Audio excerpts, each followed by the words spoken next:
Okay, this is part two. Uh, a woman takes the there's an auditorium. A woman takes the stage. Hello, and welcome to Story Time. My name is Muire Ann Maguire. I am a member of the First People of Ireland, and tonight I will be telling you a story that I heard when I was a young lady and still traveled with the caravan I had been born into, a caravan of First People of Ireland. And we rescued an old woman who said that her name was Fae Bly Valentine along the road.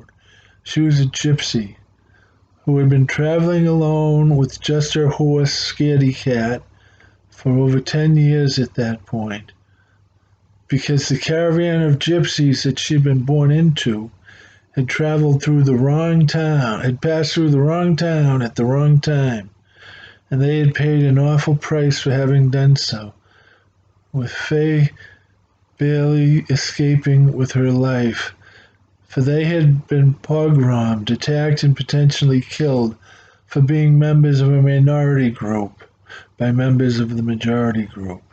So our caravan stopped and came to her aid, and we helped the old woman, Fei Fei, and she was all set to be on her way, and we were all set to bid her adieu, but the adults in our caravan looked at her, and the old woman looked like she was in real tough shape, and so didn't her wagon. She was barely limping along, probably had been for a while, without a friend in the world.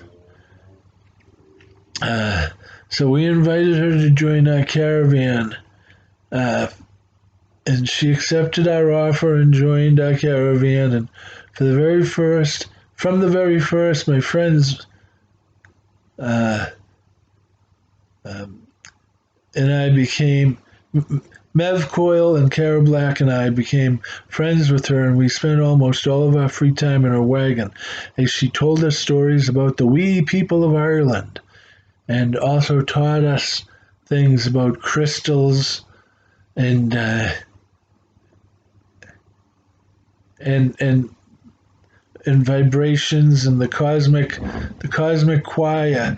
The universe is the cosmic choir, and instead of thinking everything solid, think of it as vibrations. And she was into a lot of stuff that was beyond above our heads, and this is one of the stories that she told us. At least this is how I remember it.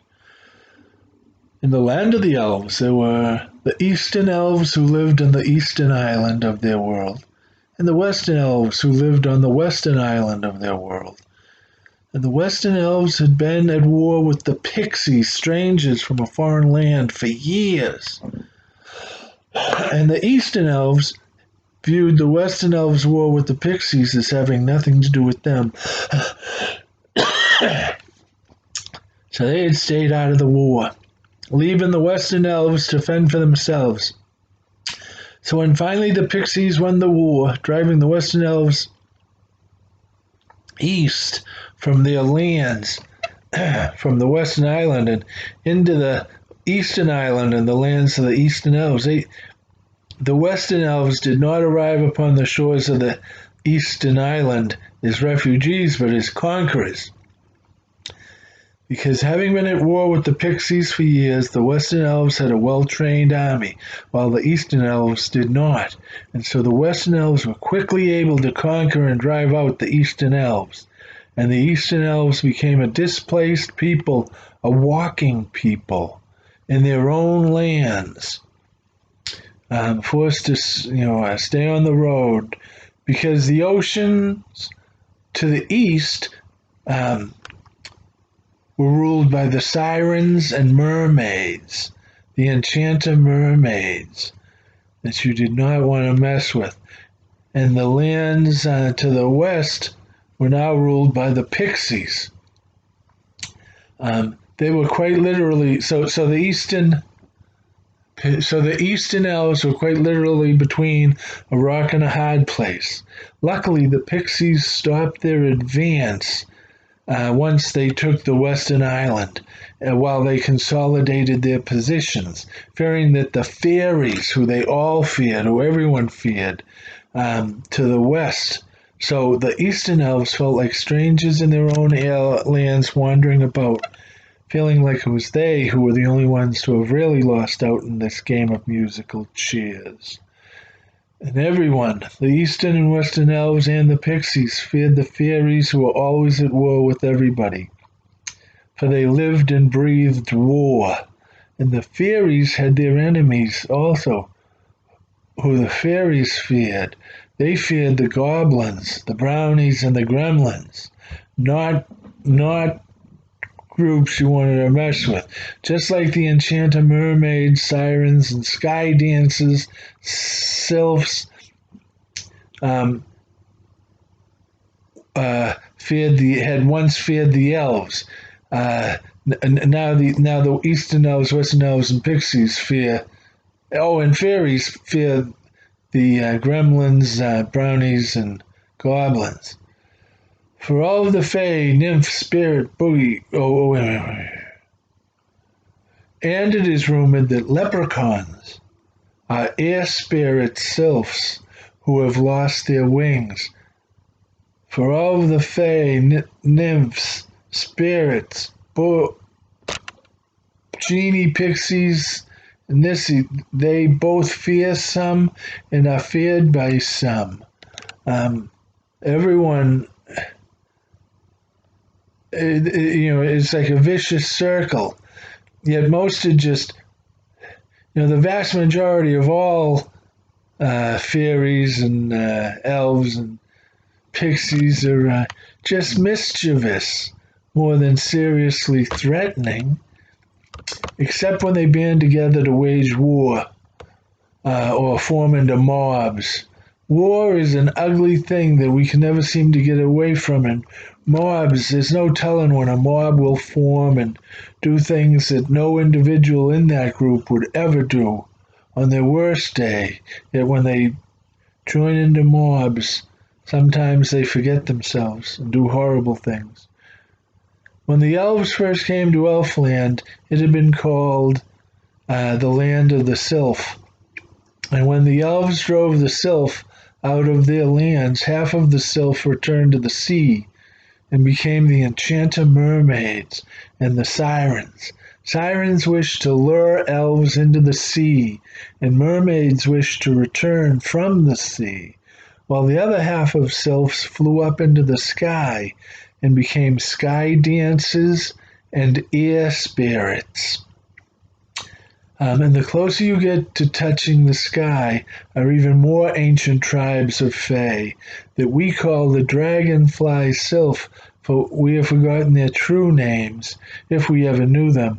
They are thought to be mythological, but they're up there flying in the skies where the sky where the sky touches the top of the world. And to the elves who feared all of these different sylph creatures so much, we believe that none of them remain in Elfland, although some sylph are in fact dragonfly sylphs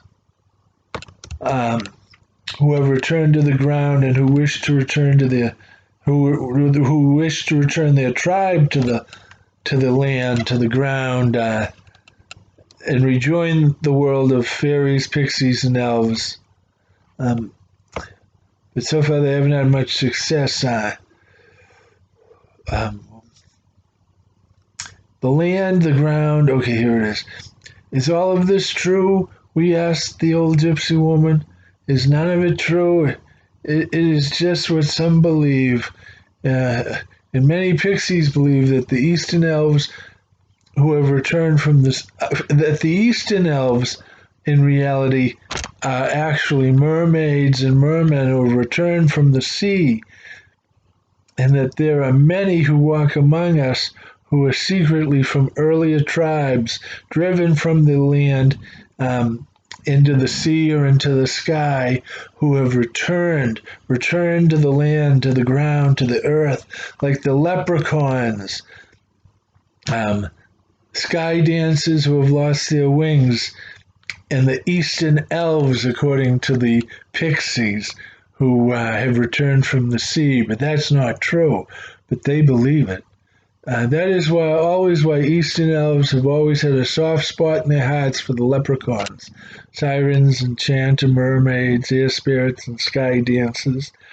The Sylph, who spend their entire lives either in the ocean or up in the sky, never returning to the land, to the ground, to the earth, to walk among us except when it's time to die.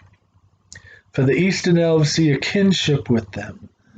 And then it happened that the Pixies conquered the Eastern Island that was now ruled by the Western Elves and united the two islands as one. But we did not end. But the war did not end even then, for wars always continue and always will. Just like the road for us will always continue and always will. Now the war was against the fairies who were on the march and hoped to conquer both islands.